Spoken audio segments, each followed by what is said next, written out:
আল্লাহু আকবার, আল্লাহু আকবার। ভারতের উত্তরপ্রদেশে 1500-এরও বেশি মসজিদের লাউড স্পিকার খুলে ফেলা হয়েছে। বলছে আজানের শব্দ নাকি শব্দ দূষণ করে। তাহলে হিন্দু ধর্মীয় গান, মন্দিরের ঘণ্টা, রামধুন সেগুলো কি তাহলে হাওয়ার শব্দ? ওগুলো শব্দ দূষণ না, শুধু মুসলিমদের আজান শব্দ দূষণ। এই হলো মোদী সরকারের নতুন চাল। সামনে নির্বাচন আর তাই পুরনো কার্ড খেলছে। মুসলিমদের টার্গেট করো, ধর্মকে অপমান করো আর হিন্দু ভোট যেত। এটা কোনো আইন শৃঙ্খলার বিষয় না, এটা পরিষ্কার ধর্মীয় বিদ্বেষ। এটার নাম ধর্মীয় ফ্যাসিবাদ, যেখানে একটা জাতির অধিকার, বিশ্বাস, আত্মা সবকিছু ধ্বংস করে দেওয়া হচ্ছে। মনে রাখবেন, আজান শুধু একটা শব্দ না, এটা একটা ডাক আল্লাহর প্রতি, ন্যায়ের প্রতি, শান্তির প্রতি। আর সেই ডাককেই আজ থামিয়ে দিতে চাইছে মোদি আর তার দালালেরা। এবং বন্ধুরা, এই বিষ শুধু উত্তরপ্রদেশে সীমাবদ্ধ নেই, পশ্চিমবঙ্গও এখন সেই একই ফাঁদে পা দিচ্ছে। ধীরে ধীরে এখানেও ছড়ানো হচ্ছে মুসলিম বিদ্বেষের বিষ। নানা অজুহাতে, নানা গুজব ছড়িয়ে মসজিদ, মাদ্রাসা, ইসলামিক চর্চা সবকিছুই একে একে টার্গেট করা হচ্ছে। প্রিয় দর্শকগণ, তোমরা দেখলেন ভিডিওটি। কয়েকদিন আগে কিংবা গতকাল একটা এই ভারতবর্ষের মধ্যে হিন্দুদের কাছে খুবই যেন একটা বিপজ্জনক ব্যাপার হয়ে উঠেছে। হিন্দুদের কাছে খুব যেন একটা কষ্টদায়ক ব্যাপার এটা, যে মুসলিমদের মসজিদের আজানটা ওদের যেন খুব একটা অসন্তুষ্টি ব্যাপার হয়ে উঠেছে। খুব একটা অসন্তুষ্টি, যেন এই আজানটা নিয়ে ওনাদের যত মাথা ব্যথা।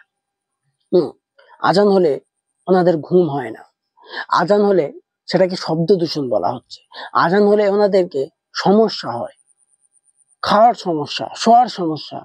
ভোরের বেলা আজান দিলে সকালবেলা ওনাদের ঘুম ভেঙে যায়। এরকম কথা হিন্দুদের, এবং শব্দ দূষণও হচ্ছে। থাকতে পারছে না বাড়িতে, থাকতে পারছে না গ্রামে। তাই বিজেপি এরাই চাইছে যে এই মসজিদ, মাদ্রাসা এগুলোকে মুছে দিতে, মসজিদের যে আজান এগুলোকে মুছে দিতে। গুজরাটে এবং উত্তরপ্রদেশে প্রায় 1500-র মতো মসজিদের মাইক খুলে নেওয়া হয়েছে। আর কি দেখতে হবে? মুসলিমদেরকে বলতে চাই, ভাই, এই সমাজে থাকতে গেলে আর কি দেখতে হবে? আর কি দেখতে চাও তোমরা? আর কি দেখবে তোমরা? আর কি দেখতে বাকি আছে? কি দেখবে তোমরা? তাই কি মুসলিমরা তোমরা কি একত্রিত হবে না? তোমরা কি এই বিষয়টাই বোঝো না? তোমাদের এগুলোকে বাঁচাতে হবে, তোমাদেরকে একসঙ্গে চলতে হবে। আমি বলি, পার্টি তোমরা যে যাই করো, বিজেপি বাদে, আরএসএস পার্টি বাদে তোমরা যা ইচ্ছা তাই করো, কিন্তু এই মুসলিমরা মারামারি, মুসলিমরা দাঙ্গা, মুসলিমরা কাটাকাটি, এটা কেন?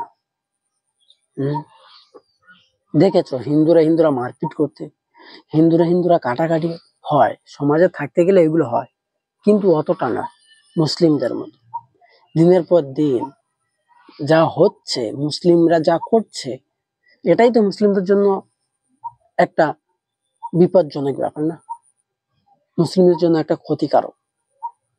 ওই জন্য আমি বলছি, মুসলিমরা তোমাদের এখনো সময় আছে। তোমরা যদি না এক হও, তোমরা যদি না এটাকে বোঝো, তাহলে তোমাদের সামনে আরো খুবই খারাপ দিন আসবে, খুবই বিপজ্জনক দিন আসবে।